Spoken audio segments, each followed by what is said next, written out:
All right, let's talk real politics now. And for this, we're very pleased to be joined by Bill O'Reilly. No, not that Bill O'Reilly. How many times have you heard that one? But they do share a political party. Bill, a Republican media consultant, and some of his current clients include Congressman Bob Turner, congressional candidate Joe Carvin. Bill, welcome to the show. I appreciate it. You're going to have a busy year ahead. I'm taller and thinner on Fox. There you go. Right. Now, stop me if you heard this before. Mitt Romney wins a key primary, and the political world, well, kind of yawns. But was last night enough to make Mitt the inevitable nominee? Andrew? Well, Richie, it certainly was a win, and a big win for Mitt Romney in Illinois last night. Maybe big enough to finally put some cracks into the thought of letting the primary process finish all the way out on its own. Romney beating Rick Santorum by nearly 12 points in the Illinois primary and taking 42 of the state's 69 delegates so far, though he could still top out at 59 delegates. Neither Ron Paul nor Newt Gingrich even cracked double digits. Reaction to the win? Pretty well summed up by this headline on the New York Times 538 blog today. GOP nomination becoming one-man race. The only question posed by Nate Silver, who wrote the article, will Romney have enough time to win that nomination before the convention? And Silver's not alone. Former candidate Michelle Bachmann on CNN last night, and while she didn't say who she would support or when, those answers seem pretty obvious. I think at a certain point we do need to come together. No two elections are alike, and I think at this point we would be better off if we could unify around a candidate. Whoever that candidate may be, I will back whoever the people choose, but I think it's important for us to unify and unify quickly. Bachmann's message echoed in a statement that came with today's biggest endorsement, former Florida governor and presidential brother and son Jeb Bush backing Romney today and saying, quote, "Now is the time for Republicans to unite behind Governor Romney and take our message of fiscal conservatism and job creation to all voters this fall." And other big-name Republicans, including Bob Dole, said much the same thing today. In fact, really only two prominent Republicans who made statements opposing this GOP unity today. Their names? Well, yeah, you probably could have guessed this. Rick Santorum and Newt Gingrich. Rich? You know, we do the math, Bill, here, and while the debate, and I think Andrew said it fairly, is does he get the number before Tampa or not? Doesn't matter who you talk to, and we bring in people represented in both the conservative wing of the party and the more moderate. They're just not buying what he's selling, and it doesn't seem that at the end of the day they really can wrap their arms around this guy. Obviously, you got concerns, down ticket stuff in New York with a lot of your clients. Do you think it ever gets there? I think he wraps it up before Tampa. I mean, last night's win was a momentum stopper against Santorum. I mean, Santorum had great momentum coming in, and Santorum has suggested that he can connect with working class voters in the Midwest, and Romney's been beating him in close races in the Midwest. He's losing his rationale quickly. I think Romney will have the delegates necessary before the convention, but you know, if Gingrich dropped out, things could change, you know, a little bit quickly. But I think Romney will get it. I think the Jeb Bush endorsement was bigger than the Illinois win. Really? That was just huge. A lot of people dreamed that Jeb Bush would step in at some point. And I think getting him on board and saying, hey, to the party regulars, this is going to be our guy, let's get behind him, made a big difference. Dom, what's the big advantage over now before Tampa?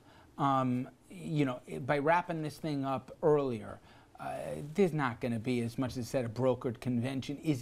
How does it help him? Money, organization, etc.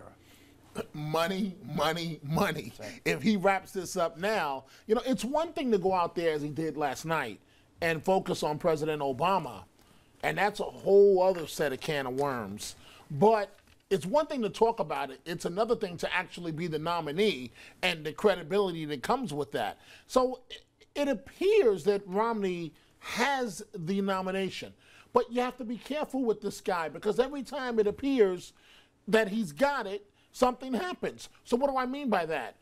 He has the nomination. You can't stop his delegate lead. But after Saturday night, if Santorum wins in Louisiana, the headline will read again, Romney can't win in the South. There's also the chance of some self-inflicted wounds here.